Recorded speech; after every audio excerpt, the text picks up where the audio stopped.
ఈ టమోటా మొక్కల్ని చేలో నాటుదామని నర్సరీ కాడ నుంచి తీసుకొని వచ్చారు. చూపిస్తాను చూడండి. మీకే చేలో నాటుతున్నారు మా వాళ్ళు. చూడండి, ఇవి ఇప్పుడు చేనుకి తీసుకెళ్ళాలి. ఈ టమోటా మొక్కల్ని సుమారుగా 200 మొక్క ఏమో తెచ్చాడు. ఇవి చూడండి ఎలా నాటుతున్నారు.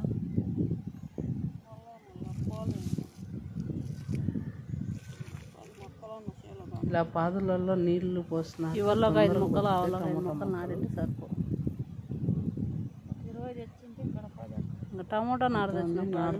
టమోటా మొక్కలు ఒక్కొక్క 2 వేసి నాటుతున్నారు. పోయొచ్చుంటే సరిపో, బండే కదా.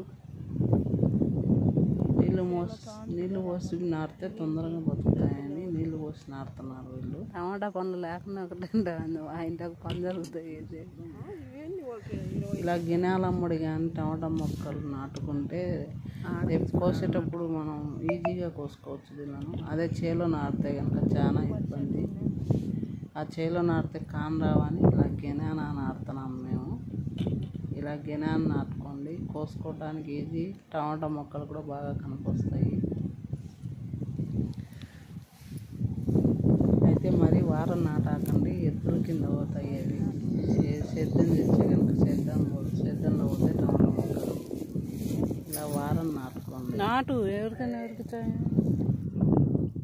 నాటు గినవమ్మడి చెప్తే సరిపోతారు. లోపలికి లేకుండా లోపల ఎత్తుక్కోలేము.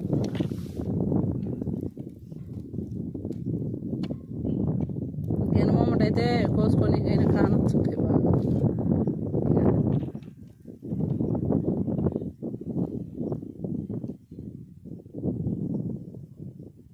అంతేనా టమాటా నారు.